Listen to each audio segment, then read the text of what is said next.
প্রশ্নের অন্তর্ভুক্ত যা আপনি দেখতে পান না।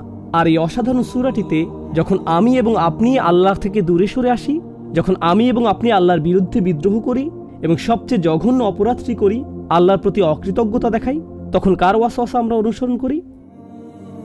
ওয়ালা তাজিদু আকসারহুম শাকিরিন। শয়তান প্রতিজ্ঞা করেছিল, আমি গ্যারান্টি দিচ্ছি তাদের বেশিরভাগকেই আপনি অকৃতজ্ঞ হিসেবে পাবেন।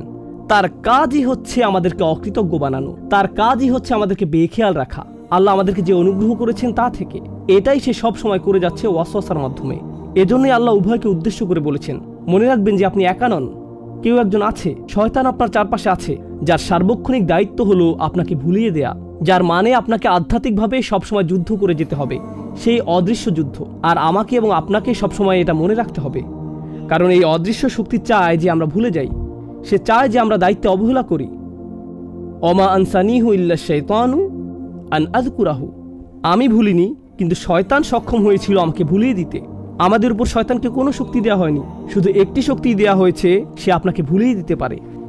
সে আপনাকে ভুলিয়ে দিতে পারে। যেমন আপনি আপনার চাবির কথা ভুলে যান, গাড়ির চাবি কোথায় রেখেছেন খুঁজে পান না, ঠিক যখন জুমার নামাজে যাবেন সেই সময়। আপনি কখনোই গাড়ির চাবি হারান না, শুধুমাত্র মসজিদে আসার সময় ছাড়া। এটাই শয়তানের চাল।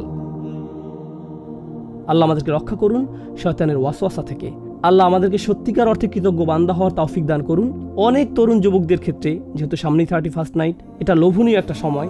বন্ধু বান্ধবরা যখন আপনাকে কল করে বলবে চলো পার্টি করতে যাই, তখন আপনি বলবেন, না ভাই, আমি একটা খুতবা শুনলাম, আমি আর খারাপ কাজ করতে পারবো না। তারপর তারা বলবে, তুমি আসলেই নিরস, কাম অন, চলো যাই।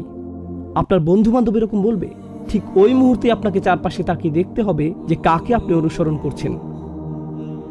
দিন শেষে কে আপনার উপকারে আসবে? কে আপনার উপকারে আসবে?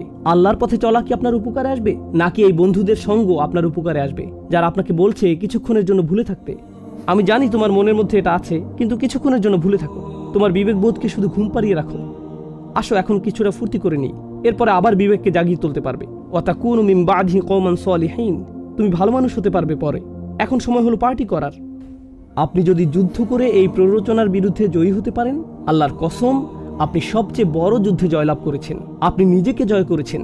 আল্লাহ আযজা ওয়া জাল্লা আমাদেরকে নিজেদের নফসের বিরুদ্ধে জয়লাভ করার এবং তার সন্তুষ্টির পথে আমাদের সত্তাকে সমর্পণ করার তৌফিক দান করুন। বারাকাল্লাহু লি ওয়া লাকুম ফিল কুরআনিল হাকিম ওয়া নাফা'নি ওয়া ইয়্যাকুম বিল আয়াতি ওয়া যিকরিল হাকিম।